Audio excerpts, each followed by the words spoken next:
News room ലൈവിലേക്ക് വിശദമായി ലോക മലയാളിക്ക് പൊതുവേദി ഒരുക്കുന്ന ലോക കേരള സഭയുടെ ആദ്യ സമ്മേളനം തുടങ്ങി. അംഗങ്ങൾ സത്യപ്രതിജ്ഞ ചെയ്തു. നിയമസഭാ മന്ദിരത്തിലെ ശങ്കരൻ നാരായണൻ തമ്പി ലോഡ്ജിലാണ് സമ്മേളനം. കേരളത്തിന്റെ സമഗ്ര വികസനത്തിൽ ഇടപെടാൻ കേരള സഭയ്ക്ക് കഴിയുമെന്ന് മുഖ്യമന്ത്രി പിണറായി വിജയൻ പറഞ്ഞു. ഇപ്പോൾ കേരള സഭയുടെ ആദ്യ സമ്മേളനം മുഖ്യമന്ത്രി ഉദ്ഘാടനം ചെയ്യുകയാണ്. തത്സമയ സംപ്രേഷണത്തിലേക്ക് ഇവിടേക്ക് ആകർഷിക്കാൻ കഴിയുമെങ്കിൽ അതും വലിയ പ്രയോജനം ചെയ്യും. വിജ്ഞാന വിസ്ഫോടനത്തിന്റെ പശ്ചാത്തലത്തിൽ അനുനിമിഷം മാറിവരുന്ന ശാസ്ത്ര സാങ്കേതിക അറിവുകൾ ലോക വൈജ്ഞാനിക ഘടനയുടെ സവിശേഷതയായിരിക്കുകയാണ്. ലോകരംഗത്ത് അറിവിന്റെ വിപ്ലവത്തിന് ചാലുകീറുന്നവരുടെ മുൻനിരയിൽ തന്നെ പ്രവാസികളായ മലയാളി ശാസ്ത്രജ്ഞരും വിദ്യാഭ്യാസ വിചക്ഷണന്മാരും മറ്റുമുണ്ട്. അവരുടെ കേരള സന്ദർശന വേളകളിലെ സേവനം നമ്മുടെ സർവകലാശാലകളിലും കോളേജുകളിലുമൊക്കെ പ്രയോജനപ്പെടുത്താൻ കഴിയുക എന്നത് പ്രധാനമാണ്. അവരുടെ മാർഗനിർദ്ദേശം കൂടി ഉൾക്കൊണ്ട് അക്കാദമിക് നവീകരണം സാധ്യമാക്കാനാവണം. അങ്ങനെ വന്നാൽ അന്താരാഷ്ട്ര വിജ്ഞാന ഘടനയിലേക്ക് നമ്മുടെ വിജ്ഞാന ഘടനയെ വിളക്കി ചേർക്കാനാവും. കൂടുതൽ നൈപുണ്യവും പ്രാവീണ്യവുമുള്ള പ്രതിഭകളെ നമുക്ക് വാർത്തെടുത്ത് ലോകത്തിന് നൽകാനാവും. ലോക മത്സരത്തിൻ്റെതായ പുതിയ കാലത്തെ തൊഴിൽ കമ്പോളങ്ങളിൽ പിടിച്ചു നിൽക്കാൻ പ്രാപ്തരായി നമുക്ക് നമ്മുടെ പുതുതലമുറയെ വാർത്തെടുക്കാനുമാവും. ഇതിനുള്ള സാധ്യതാന്വേഷണ സമ്പർക്കവേദിയായി ലോക കേരള സഭയ്ക്ക് പ്രവർത്തിക്കാനാവും. ഇങ്ങനെ പല തലങ്ങളിൽ പ്രവാസി സമൂഹം ഉയർത്തുന്ന സാധ്യതകളെ വേണ്ട വിധത്തിൽ പ്രയോജനപ്പെടുത്താൻ കഴിയുന്നില്ല എന്ന വലിയ ഒരു പോരായ്മ പരിഹരിക്കാനുള്ള സഫലമായ ഉദ്യമമാണ് ലോക കേരള സഭ. ലോകത്ത് ഏറ്റവും വലിയ പ്രവാസി സമൂഹമുള്ള രാജ്യങ്ങളുടെ നിരയിലാണ് ഇന്ത്യയുടെ സ്ഥാനം. ഏറ്റവും ഉയർന്ന തോതിൽ പ്രവാസി നിക്ഷേപം വരുന്ന രാജ്യവുമാണ് നമ്മുടേത്. 2015 ഇന്ത്യയിലേക്ക് എത്തിയ പ്രവാസി പണം $68,910 മില്യൺ ആയിരുന്നു. അതായത് ആഗോള പ്രവാസി പണത്തിന്റെ 12.25%. ഇത്ര വലിയ തോതിൽ പണം വരുമ്പോഴും ഭാവനാപൂർണമായി പ്രത്യുൽപാദനപരമായി അത് നിക്ഷേപിക്കാനും ആ നിക്ഷേപത്തിന്മേൽ നാടിന്റെ വികസനം സാധ്യമാക്കാനുമുള്ള പദ്ധതികളില്ല എന്നതാണ് വലിയ ദൗർഭാഗ്യം. തുകയുടെ വിനിയോഗത്തിൽ അതിന്റെ നിക്ഷേപകരുടെ അഭിപ്രായത്തിന് വില കൽപ്പിക്കുകകൂടി ചെയ്യുന്ന സംവിധാനം രൂപപ്പെടുത്തിയെടുക്കുകയാണ് കേരളം. ഈ സാധ്യതയിലേക്ക് ലോക മലയാളിക്ക് ഒരു ജാലകം തുറന്നുകൊടുക്കാൻ ലോക കേരള സഭയ്ക്ക് കഴിയണം. വൻ പലിശക്കെടുക്കുന്ന വിദേശ കടത്തേക്കാൾ എത്രയോ അധികം പ്രയോജനം ചെയ്യുന്നതാണ് പ്രവാസി സമൂഹത്തിന്റെ നിക്ഷേപം. ഇതിലേക്ക് കേന്ദ്ര ഗവൺമെന്റിന്റെ ശ്രദ്ധ ക്ഷണിക്കുക എന്നതും പ്രധാനമാണ്. പ്രവാസി സമൂഹത്തോട് അവർ അർഹിക്കുന്ന തരത്തിലുള്ള ഒരു കരുതൽ ഉണ്ടായിട്ടില്ല എന്നതാണ് സത്യം. ഇന്ത്യയിൽ നിന്നുമുള്ള കുടിയേറ്റത്തിന്റെ കൃത്യമായ കണക്കെടുക്കുന്നതിന് പോലുമുള്ള ഒരു സംവിധാനം ഔദ്യോഗികമായി ദേശീയ തലത്തിൽ ഇതുവരെ ഇല്ല എന്നതിൽ ഇത് പ്രതിഫലിക്കുന്നുണ്ട്. ഇക്കാര്യത്തിൽ കേരളം കുറച്ച് മെച്ചപ്പെട്ട നിലയിലാണ്. CDS പോലെയുള്ള സ്ഥാപനങ്ങൾ സ്ഥിതിവിവര കണക്കുകൾ സമാഹരിക്കുന്നതിൽ ശ്രദ്ധ വെച്ചിട്ടുണ്ട്. സാമ്പിൾ അടിസ്ഥാനത്തിൽ തയ്യാറാക്കുന്നതാണ് എന്ന പരിമിതി അതിനുമുണ്ട് താനും. ചുരുക്കി പറഞ്ഞാൽ ചില മതിപ്പ് കണക്കുകളെ നമ്മുടെ പക്കലുള്ളൂ. പദ്ധതി രൂപപ്പെടുത്തലുകൾക്ക് കൃത്യമായ കണക്കുകൾ കൂടിയേ തീരും. കേരള മൈഗ്രേഷൻ സർവേ കാണിക്കുന്നത് 24 ലക്ഷം പേർ പ്രവാസികളായി കഴിയുന്നുണ്ടെന്നാണ്. 12,52,000 പ്രവാസികൾ തിരിച്ചെത്തിയിട്ടുണ്ട്. തിരിച്ചെത്തുന്നവരുടെ കണക്ക് ഉയർന്നുകൊണ്ടേയിരിക്കുകയാണ്. വിദേശത്തുള്ളവരുടെ 50% ആയിട്ടുണ്ട് അത് ഇപ്പോൾ. ആഗോള തൊഴിൽ വിപണിയിലെ മാറ്റങ്ങൾ കേരളത്തിൽ നിന്നുള്ള കുടിയേറ്റത്തിൽ കൃത്യമായും പ്രതിഫലിക്കുന്നുണ്ട്. അവിദഗ്ധ തൊഴിലാളികൾ മുതൽ പ്രൊഫഷണലുകൾ വരെയുള്ള ആളുകളുടെ സാന്നിധ്യം കൊണ്ട് വൈവിധ്യ സമൃദ്ധമാണ് നമ്മുടെ പ്രവാസ സമൂഹം. കൂലി കുറഞ്ഞതും വൈദഗ്ധ്യം വേണ്ടതില്ലാത്തതുമായ മേഖലകളിലെ കേരള പ്രവാസി സാന്നിധ്യം കുറഞ്ഞു വരികയുമാണ്.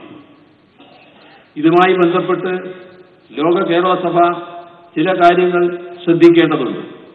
ഹ്രസ്വകാല കുടിയേറ്റത്തെ സേവന വ്യാപാരമായി ഘാട്ട് കരാർ കണക്കാക്കുന്നതുമായി ബന്ധപ്പെട്ടുള്ളതാണ് ഒരു പ്രശ്നം.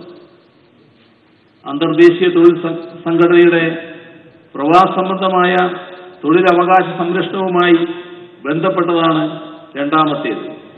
ഇതിന്റെ രണ്ടിന്റെയും വിവിധ വശങ്ങളെക്കുറിച്ചുള്ള ചർച്ച ഇവിടെ ഉണ്ടാകണം. അതിന്റെ അടിസ്ഥാനത്തിൽ പാർലമെന്റിലടക്കം പ്രവാസി സമൂഹത്തിന്റെ താൽപര്യങ്ങൾ പ്രകടിപ്പിക്കാൻ ഇവിടെയുള്ള പാർലമെന്റ് അംഗങ്ങൾക്ക് കഴിയണം. പ്രവാസവും കുടിയേറ്റവും സംബന്ധിച്ച നിരവധി തീരുമാനങ്ങൾ അപ്പോൾ കേന്ദ്രം കൈക്കൊള്ളുന്നുണ്ട്. എന്നാൽ ഇവയാകെ നയിക്കാനുതകുന്ന ഒരു കുടിയേറ്റ നയം പ്രഖ്യാപിച്ചിട്ടില്ല.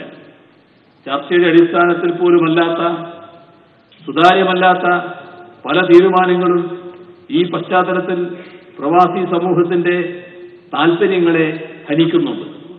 ഇതും ചർച്ചയ്ക്ക് വരേണ്ടതുണ്ട്. പ്രവാസികളുടെ പൗരാവകാശം സംരക്ഷിക്കുന്ന വിധത്തിൽ കുടിയേറ്റ നിയമങ്ങളിൽ വരുത്തേണ്ട മാറ്റങ്ങൾ നിർദ്ദേശിക്കാൻ കഴിയേണ്ടതുണ്ട്.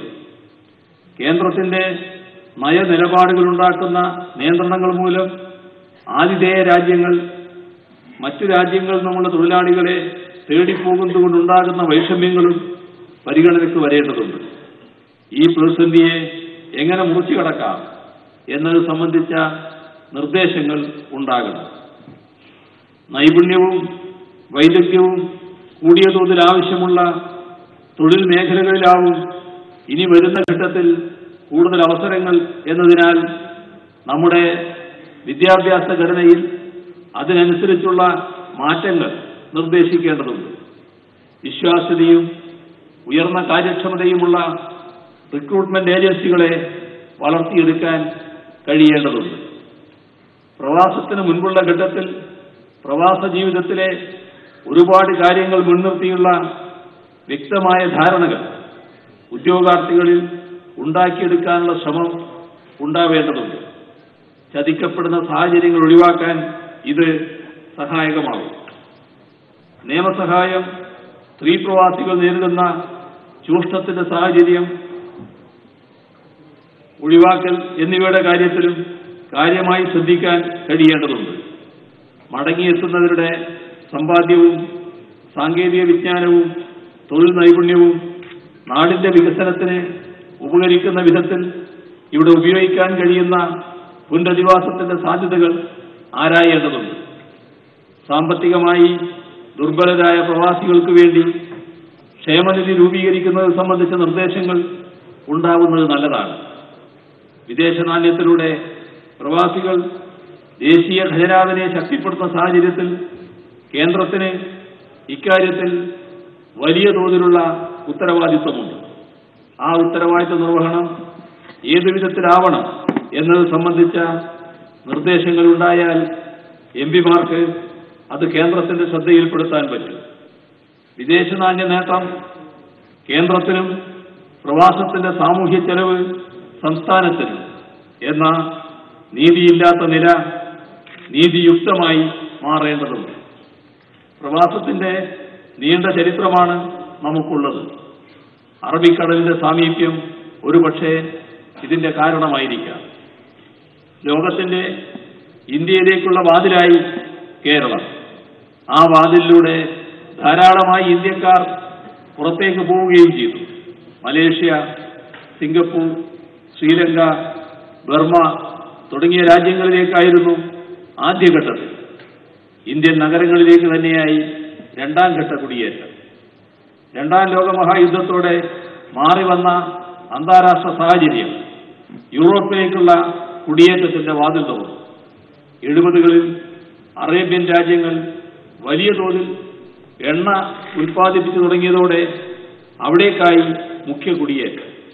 ആ കുടിയേറ്റ പരമ്പരകൾ കേരളത്തെ സാമ്പത്തികമായും എത്രമാത്രം ശക്തിപ്പെടുത്തിയെന്നത് പഠന ഗവേഷണങ്ങളിലൂടെ കണ്ടെത്തുന്നത് ഈ രംഗത്തെ ഭാവിയെ രൂപപ്പെടുത്തുന്നതിന് വലിയ തോതിലുള്ള സംഭാവനകൾ നൽകും. സ്വദേശീവൽക്കരണം, ഫിലിപ്പൈൻസിൽ നിന്നും ബംഗ്ലാദേശിൽ നിന്നും മറ്റുമുള്ള കുറഞ്ഞ വേതനക്കാരുടെ മത്സരാധിഷ്ഠിത കുടിയേറ്റം, എണ്ണ ലഭ്യതയിൽ വരാനിടയുള്ള കുറവ് എന്നിവ കാരണം നാളെ ഗൾഫിന്റെ പ്രലോഭനീയത മങ്ങുന്ന അവസ്ഥയുണ്ടായാൽ പിന്നീടെന്ത് എന്ന നിലയിലുള്ള ചിന്തയും ഉണ്ടാവണം.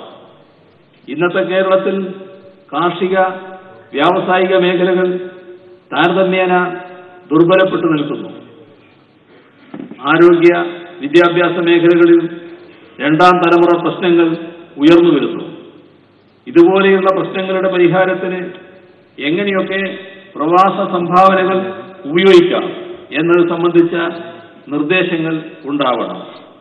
പ്രവാസി സമൂഹങ്ങൾ തമ്മിലും കേരള സമൂഹവും പ്രവാസി സമൂഹവും തമ്മിലും ആശയവിനിമയം, വികസനാത്മക സഹകരണം എന്നിവ ഫലപ്രദമാം വിധം ശക്തിപ്പെടുത്തുന്നതിനുള്ള പൊതുവേദിയായി ലോക കേരള സഭ മാറണം. കേരളത്തിന്റെ വികസന പ്രക്രിയയിൽ കാര്യമായ പങ്കുവഹിക്കാൻ പ്രവാസി സമൂഹത്തിന് സാധ്യമാകുന്ന അന്തരീക്ഷമുണ്ടാവണം.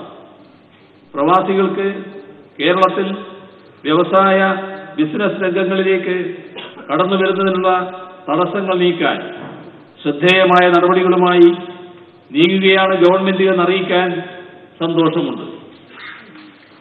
ലൈസൻസുകളും അനുമതികളും ലഭിക്കുന്നതിന് ഇപ്പോൾ സർക്കാർ ഒരു ഏകജാലക സംവിധാനം ഒരുക്കിക്കൊണ്ടിരിക്കുകയാണ്. അധികാരപ്പെട്ട ഉദ്യോഗസ്ഥർ നിശ്ചിത തീയതിക്ക് മുൻപ് അപേക്ഷയിൽ തീർപ്പ് കൽപ്പിച്ചില്ലെങ്കിൽ അനുമതി ലഭിച്ചതായി കണക്കാക്കാം എന്ന പരിഷ്കാരമാണ് ഈ രംഗത്ത് വരുന്നത്. ആഗോള സാമ്പത്തിക പ്രതിസന്ധിയുടെയും ഗൾഫിലെ സ്വദേശിവൽക്കരണത്തിന്റെയും പശ്ചാത്തലത്തിൽ മടങ്ങിവരുന്നവർക്ക് പലിശ കുറഞ്ഞ വായ്പ നൽകാൻ ഇപ്പോൾ കേരളത്തിൽ സംവിധാനമുണ്ട്. പ്രവാസി പുനരധിവാസ രംഗത്ത് സഹകരണ പ്രസ്ഥാനത്തിനും പ്രാദേശിക ഗവൺമെന്റുകൾക്കും കുറച്ചൊക്കെ ഇടപെടാൻ കഴിയും. പ്രവാസി സംഘടനകളുടെയും കേന്ദ്രത്തിന്റെയും സഹായത്തോടെ ഇതെങ്ങനെ കൂടുതൽ ഫലപ്രദമാക്കാം എന്നത് സർക്കാർ ആലോചിക്കും. പ്രവാസി ക്ഷേമ ബോർഡിനുള്ള ധനസഹായം ഉയർത്താൻ ശ്രമിക്കും. സാമ്പത്തിക ശേഷിയുള്ള പ്രവാസികളിൽ നിന്ന് ഉദാരമായ സംഭാവനകൾ സ്വീകരിച്ചുകൊണ്ട് ക്ഷേമനിധി രൂപീകരിക്കുന്ന കാര്യം ആലോചിക്കും. കേരളത്തിലെ ഭൂബന്ധങ്ങളിൽ വന്ന അടിസ്ഥാനപരമായ മാറ്റമാണ് പല സാമൂഹ്യ പരിവർത്തനങ്ങൾക്കും അടിസ്ഥാനമായത് എന്നത് മറന്നുകൂടാ.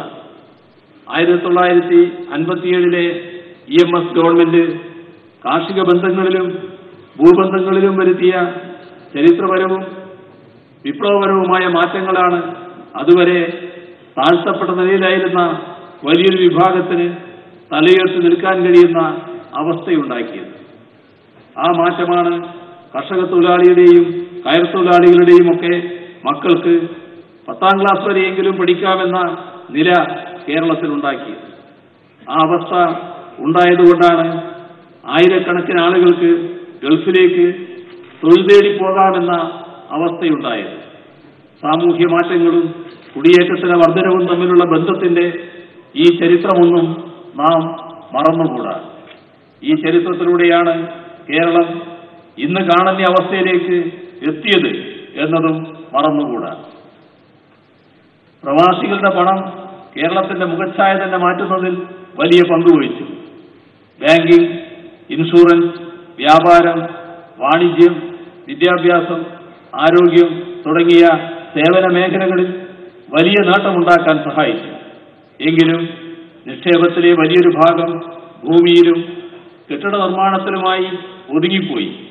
അതുകൊണ്ട് തന്നെ പ്രത്യുത്പാദനപരം അല്ലാതെയായിപ്പോയി. ചിന്നിച്ചിതറിക്കിടക്കുന്ന നിക്ഷേപങ്ങളെ ഒരുമിച്ച് കൂട്ടുന്നതിനും അതിനെ പ്രത്യുത്പാദനപരമായ മേഖലകളിൽ മൂലധനമാക്കി മാറ്റുന്നതിനും വേണ്ടത്ര ശ്രദ്ധ സർക്കാരിൽ നിന്ന് ഉണ്ടായില്ല. സേവന മേഖലകളെ അർഹമാംവിധം പരിഗണിച്ചുകൊണ്ട് തന്നെ ഈ പോരായ്മ പരിഹരിക്കേണ്ടതുണ്ട്. നിക്ഷേപങ്ങളുടെ ഏകോപനം സാധ്യമാക്കേണ്ടതുണ്ട്. ഇക്കാര്യത്തിൽ സർക്കാരിനും ലോക കേരള സഭയ്ക്കും ചിന്തകൾ പങ്കുവെച്ചുകൊണ്ട് മുൻപോട്ട് പോകാനാവും. പ്രവാസം മസ്തിഷ്ക ചോർച്ച, ബ്രെയിൻ ഡ്രെയിൻ, മസ്തിഷ്ക ചോർച്ചയ്ക്ക് വഴിവെക്കുന്നു എന്നൊരു വിമർശനമുണ്ടായിരുന്നു. എന്നാൽ ഈ ചോർച്ചയെ നേട്ടമാക്കാം എന്ന കാര്യം, ബ്രെയിൻ ഡ്രെയിനിനെ ബ്രെയിൻ ഗെയിനാക്കി മാറ്റാം എന്ന കാര്യം വേണ്ട പോലെ ആലോചനാ വിഷയമാക്കിയിട്ടില്ല. ലോക വൈജ്ഞാനിക മേഖലകളിലേക്ക് എത്തുന്ന പ്രവാസി മലയാളി അവിടുത്തെ അനുഭവങ്ങൾ കൂടി സ്വാംശീകരിച്ചുകൊണ്ട് ബൗദ്ധികമായി വളരുമ്പോൾ ആ ബൗദ്ധികത കേരളത്തിനു കൂടി പ്രയോജനപ്പെടുത്താനാവണം. അതിനുള്ള അന്തരീക്ഷം ഒരുക്കിക്കൊണ്ട് ബ്രെയിൻ ഡ്രെയിനിനെ ബ്രെയിൻ ഗെയിനാക്കി മാറ്റാൻ ലോക കേരള സഭയുടെ പ്രവർത്തനങ്ങൾ കൊണ്ട് സാധിക്കും.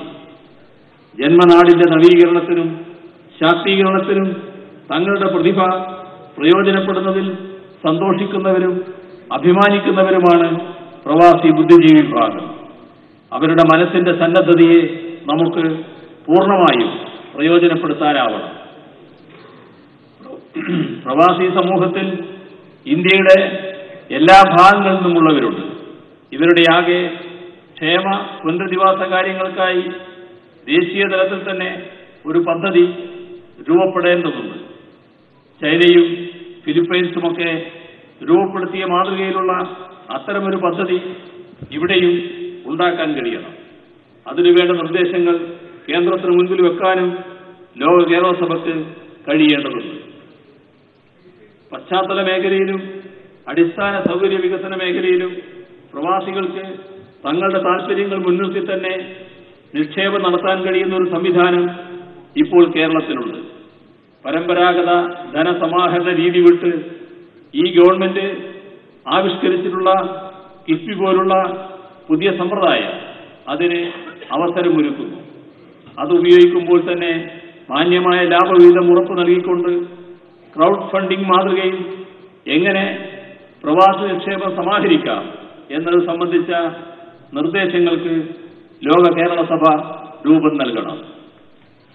4 മേഖലകളിൽ സർക്കാർ വികസന മിഷനുകൾ ആരംഭിച്ചിട്ടുള്ളത് അറിയാമല്ലോ.